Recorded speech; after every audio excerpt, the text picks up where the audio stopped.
Salam əziz şagirdlər, 9-cu sinif buraxılış imtahanına düşə biləcək suallar silsiləsindən birinə baxırıq.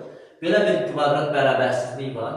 Kvadrat bərabərsizliyi həll edən zaman əvvəlcə bərabərsizlik vuruqlara ayırmaq lazımdır.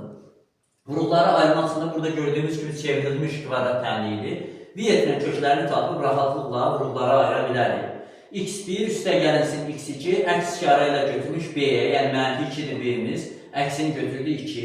x1 vurulsun x2 bərabərdir, birbaşa q-yə bərabərdir, q-miz də mənfi 3-dür.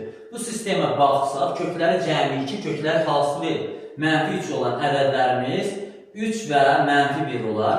Onda x1 bərabərdir 3, x2 bərabərdir mənfi 1. Vuruqları ayırmaq üçün bilirik x minus x1 vurulsun x minus x2 yazmalıydıq. x1'in yerində 3 dayanır, x2'nin yerində isə mənfi 1 dayanır.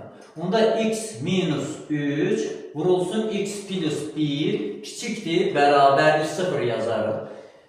Artıq vuruqları ayırandan sonra intervalımızı qeyd edirik. İntervalda əgər burada bərabərsizliyin də bərabərlik varsa, hər zaman aiddir. Kökləri aid götürür. Əgər yoxsa aid götürmür. Gördüyümüz kimi burada bərabərlik artıq var.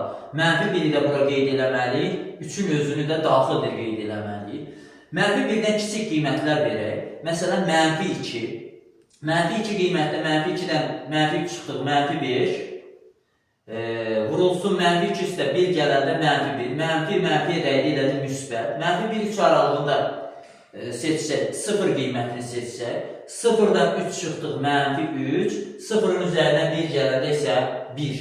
Mənfi 3, mənfi 1-ə, müsbət 1-ə dəyəndə edəcək mənfi.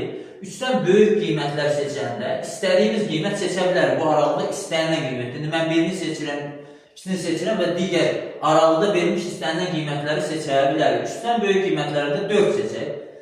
Bura müsbət edəcək, 4-dən çıxdıq 1, 4 üstə 1, 5. 2 müsbət bir-birinə dəyəndə yenə nədir? Müsbət eləyəcək. Əgər bərabərsizlikdə kiçikdir varsa mənfilər seçilir, böyükdür olanda isə müsbətlər seçilir.